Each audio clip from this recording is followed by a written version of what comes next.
पिछले कुछ समय से बाजार के हालात कुछ बहुत ज़्यादा अच्छे नज़र नहीं आ रहे हैं। जनवरी की शुरुआत में निफ्टी 26,000 के ऊपर पहुंचता हुआ नजर आया था, लेकिन उसके बाद से लगातार दबाव में है।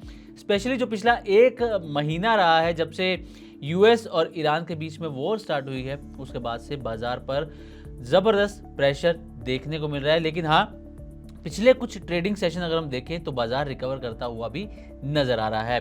तो आज जो बाजार है वो 24,000 के ऊपर कारोबार करता हुआ नजर आ रहा है। आज यानी कि 16 अप्रैल को बाजार 24,000 के ऊपर कारोबार कर रहा है।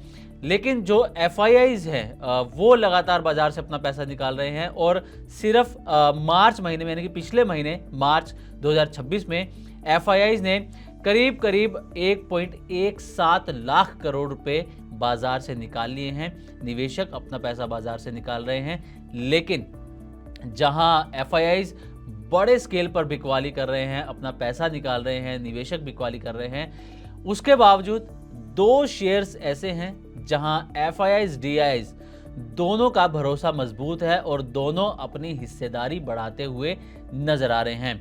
लगातार पिछले 2-3 क्वार्टर से इन दोनों शेयर्स के अंदर जो है हिस्सेदारी बढ़ाई जा रही है और ये जो दोनों शेयर्स हैं ये अक्सर लाइमलाइट में भी रहते हैं। इनके अंदर जो ट्रेडिंग वॉल्यूम है वो काफ़ी हाई रहता है और दोनों की जो कीमत है वो 50 रुपये से भी कम है। तो अक्सर जो निवेशक हैं, जो व्यूअर्स हैं, वो कुछ ऐसे शेयरों पर नज़र ज़रूर रखते हैं जो सस्ते भी हों और जिनमें पोटेंशियल हो आगे अच्छा परफॉर्म करने का, और जहां पर FIIs DIIs भी अपना स्टेक बढ़ा रहे हों, क्योंकि उनका स्टेक बढ़ाना मतलब कि भरोसे की एक निशानी देता है। भरोसे इससे होता है कि हाँ, इनका स्टेक बढ़ रहा है तो ज़रूर आगे ग्रोथ स्टोरी मजबूत होने वाली है। तो चलिए सस्पेंस खत्म करते हैं और दोनों शेयर्स की एक एक करके बात करते हैं। तो सबसे पहले हम बात करने वाले हैं यहाँ पर सुज़लोन एनर्जी की। जी हाँ, सुज़लोन एनर्जी के अंदर अगर आप देखें तो ज़बरदस्त तेज़ी आई है। सिर्फ अगर अप्रैल की बात करें यानी कि 1 अप्रैल से लेकर 16 अप्रैल तक इसमें करीब करीब 10 से 11 ट्रेडिंग सेशंस होते हैं। अगर हम जो छुट्टियां हैं उनको निकाल दें तो 10 से 11 ट्रेडिंग सेशन बनते हैं और इन 10-11 सेशन के अंदर जो सुज़लोन है वो 25% तक चलता हुआ नजर आया है। 25% चला और इसी के साथ जो इसका मार्केट कैप है वो करीब करीब 14,000 करोड़ रुपए तक बढ़ता हुआ भी नजर आया है।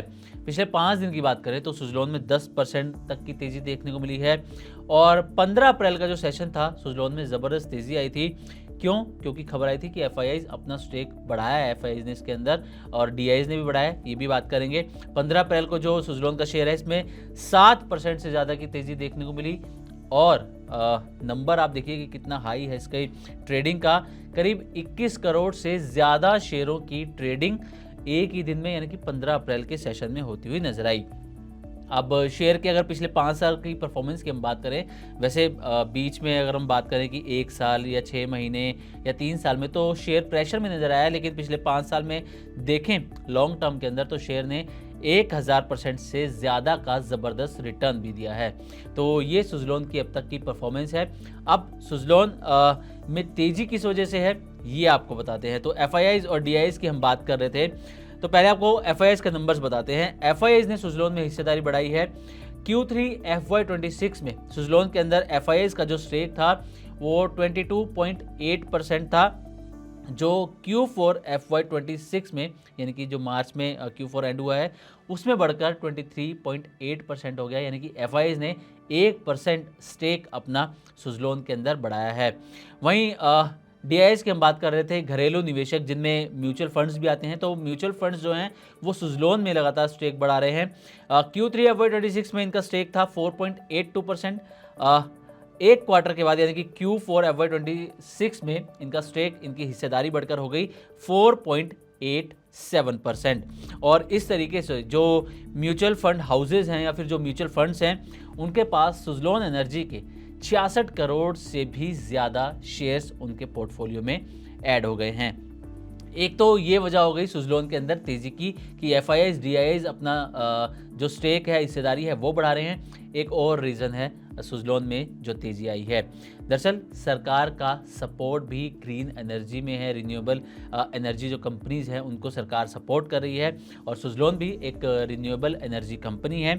ग्रीन एनर्जी पर जैसा कि हमने बताया कि सरकार का फोकस बढ़ रहा है और यहाँ से अब जो जिस सिचुएशन में हम हैं, यहाँ से सरकार का फोकस और ज़्यादा बढ़ने वाला है, क्योंकि जिस तरीके से हम जियोपॉलिटिकल टेंशन देख रहे हैं, ईरान का जो स्ट्रेट ऑफ हॉर्मुज़ बंद करने का जो फैसला था, उसके बाद जिस तरीके से हमने क्रूड में थोड़ी परेशानी देखी, गैस सप्लाई के अंदर थोड़ी परेशानी देखी, तो उसके बाद यहाँ से और ज़्यादा फोकस जो है रिन्यूएबल एनर्जी, ग्रीन एनर्जी के ऊपर सरकार का यहाँ पर बढ़ता हुआ नज़र आ रहा है। और जो सोलर और विंड प्रोजेक्ट्स हैं ये भी तेज़ी से बढ़ रहे हैं, और क्योंकि जो ग्रीन एनर्जी है इसे बिजली का, पावर का फ्यूचर माना जा रहा है, जिसके चलते सुज़लोन को यहाँ पर सपोर्ट मिलता हुआ और तेज़ी मिलती हुई नज़र आ रही है।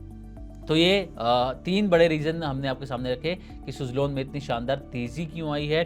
क्या एक तो एफआईआईज़ का हिस्सेदारी बढ़ाना, म्यूचुअल फंड्स का, डीआईआईज़ का हिस्सेदारी बढ़ाना और सरकार का जो सपोर्ट मिल रहा है वो।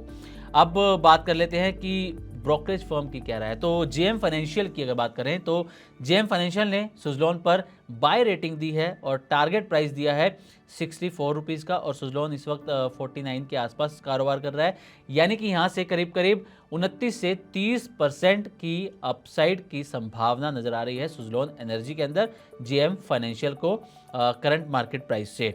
तो ये हो गया सुज़लोन की बातचीत की सुज़लोन में किस तरीके से तेज़ी आई है, किस तरीके से उसमें हिस्सेदारी बढ़ रही है, विश्वास बढ़ रहा है, और ब्रोकरेज फर्म कितना बुलिश हैं, क्या टारगेट दे रही है, ये आपके सामने हमने रखा।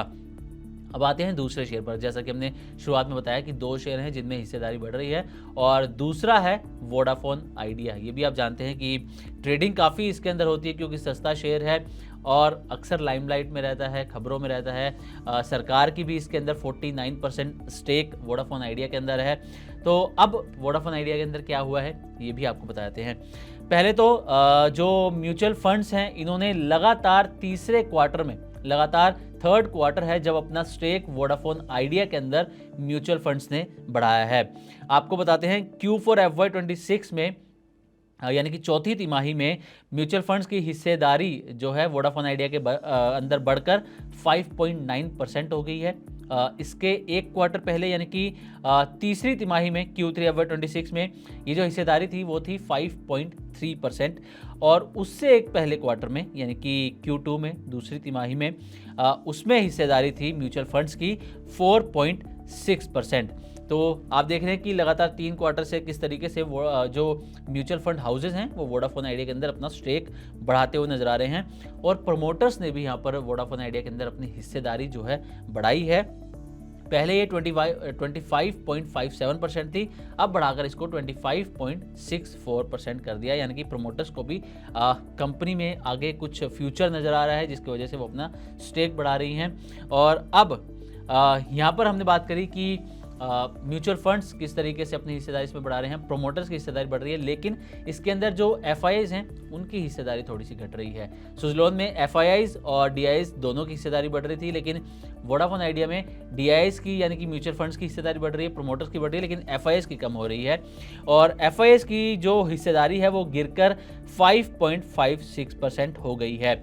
हालांकि ये जो एफआईआईज़ ने हिस्सेदारी कम की है, कोई बहुत बड़ा गैप अंतर नहीं है इसके अंदर, लेकिन हिस्सेदारी एफआईआईज़ ने यहाँ पर घटाई है और घटकर 5.56% पर आ गई है, यानी कि जो डोमेस्टिक इन्वेस्टर्स हैं, डीआईआईज़ हैं, म्यूचुअल फंड्स हैं, वो बुलिश नज़र आ रहे हैं वोडाफोन आइडिया के ऊपर, लेकिन जो एफआईआईज़ है वो थोड़ा सा अभी सावधानी के साथ इसमें चल रहे हैं।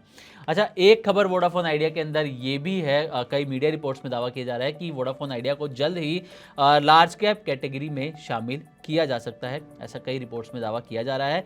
और अगर ऐसा होता है तो म्यूचुअल फंड्स जो हैं अपनी खरीदारी, अपनी हिस्सेदारी वोडाफोन आइडिया के अंदर और ज़्यादा बढ़ा सकते हैं, और इससे वोडाफोन आइडिया के शेयर्स की जो डिमांड है वो और ज़्यादा यहाँ पर आपको बढ़ती हुई नज़र आ सकती है। तो अब एक बार नज़र डाल लेते हैं कि वोडाफोन आइडिया पर एनालिस्ट की क्या राय है। तो ट्रेंड लाइन की अगर डेटा देखें तो ट्रेंड लाइन के मुताबिक 21 एनालिस्ट ने वोडाफोन आइडिया को होल्ड की रेटिंग दी है और इसमें करंट मार्केट प्राइस से जो 9 रुपये के आसपास चल रहा है वहाँ से 5.5% अपसाइड की संभावना जताई है वोडाफोन आइडिया के अंदर। तो ये कुछ राय है एनालिस्ट की। अब इसकी परफॉर्मेंस की भी बात कर लेते हैं। तो अप्रैल के अंदर वोडाफोन आइडिया के शेयर में 12% की तेज़ी एक देखने को मिली है। पिछले 6 महीने में वोडाफोन आइडिया 8% तक चलता हुआ नजर आया है। लेकिन ईयर टू डेट अगर हम देखें यानी कि 1 जनवरी से लेकर 16 अप्रैल तक तो शेयर में 17.5% के आसपास की गिरावट भी रही है वोडाफोन आइडिया के अंदर। लेकिन पिछले 1 साल अगर आप देखेंगे तो वोडाफोन आइडिया का जो शेयर है वो 31% से ज़्यादा चलता हुआ नज़र आया है। तो ये 2 शेयर्स हैं, सुज़लोन और वोडाफोन आइडिया। सुज़लोन जिसमें काफ़ी सारे रीज़न हैं तेज़ी के कि FIIs DIs स्टेक बढ़ा रहे हैं, सरकार का सपोर्ट मिल रहा है। दूसरा है वोडाफोन आइडिया जिसमें DIs स्टेक बढ़ा रहे हैं, प्रोमोटर स्टेक बढ़ा रहे हैं, लेकिन FIIs ने हिस्सेदारी घटाई है। लेकिन इसको लेकर बुलिश नज़र आ रहे हैं वोडाफोन आइडिया को लेकर। तो अगर आप भी बाजार में पैसा लगाते हैं तो 50 रुपये से ये सस्ते शेयर्स हैं, इन पर भी आप नज़र बनाकर रख सकते हैं। लेकिन हाँ, अपने पोर्टफोलियो में कोई भी शेयर्स ऐड करने से पहले या किसी भी शेयर में खरीदारी करने से पहले फाइनेंशियल एक्सपर्ट की, स्टॉक मार्केट एक्सपर्ट की राय ज़रूर लें।